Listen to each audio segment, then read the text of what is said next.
السلام علیکم بچوں، نظم حمد ہم پڑھ چکے ہیں، اور حمد میں ہم نے جو ہمارا گزشتہ کام ہے وہ سوال نمبر 2 سوال نمبر 3 کیا ہے، شعر کی تشریح کی تھی۔ آج ہم جو نظم کا حصہ ہے سرگرمی کریں گے کہ یہ جو نظم جو حمد ہم نے پڑھی ہے اس میں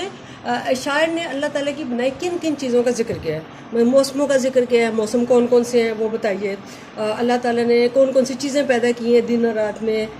کس قسم کے پھول پیدا کیے ہیں، وہ ان ساری چیزوں کا آپ نے حوالہ دینا ہے، ٹھیک ہے۔ کوئی اور آپ نعت پڑھیے گا،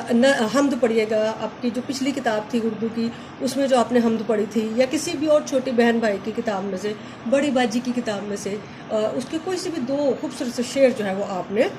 لکھنے ہیں۔ اچھا، اس کے علاوہ اللہ تعالیٰ کی صفاتی نام، صفات صفت سے ہے، صفت کا مطلب ہے خوبی بیان کرنا، تو سب سے زیادہ خوبیوں والی ذات صرف اللہ تعالیٰ کی ہے، ہر چیز اللہ نے بنائی ہے، ہم ہر بات کے لیے اللہ کے شکر گزار ہیں۔ تو بچوں آپ کو پتہ ہے کہ اللہ کے صفاتی نام کتنے ہیں، کس کس کو پتہ ہے؟ جی اللہ کے صفاتی ناموں کو اسماء الحسنہ کہتے ہیں، اور ان کی تعداد 99 ہے، ٹھیک ہے۔ اس میں 99 ہمیں اگر سب نہیں آتے ہیں تو ہمیں کچھ تو آتے ہیں، جیسے ہم بسم اللہ پڑھتے ہیں تو بسم اللہ الرحمن الرحیم، پھر خالق ہے، پھر باری ہے، رزاق ہے، معز ہے، مذل ہے، مصور ہے،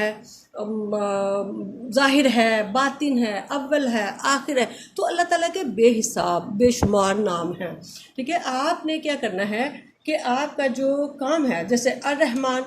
رحم کرنے والا، مہربان ہے، رحیم بہت زیادہ رحم والا، رحمان مہربان ہے، رحمت بہت مہربان ہے، اور رحیم ہے رحم کرنے والا، خالق پیدا کرنے والا، ہر چیز کو اللہ تعالیٰ نے پیدا کیا، باری بنانے والا، ہر چیز کو بنایا بھی اللہ تعالیٰ نے ہے، رزاق ہے، جتنی بھی کائنات میں وہ ہیں، جیسے انسان ہیں، پرند ہیں، جانور، ان سب کی جو رزق ہے، جو کھانے پینے کا بندوبست ہے وہ اللہ تعالیٰ کرتا ہے۔ پھر معز ہے، المعز ہے یعنی عزت والا،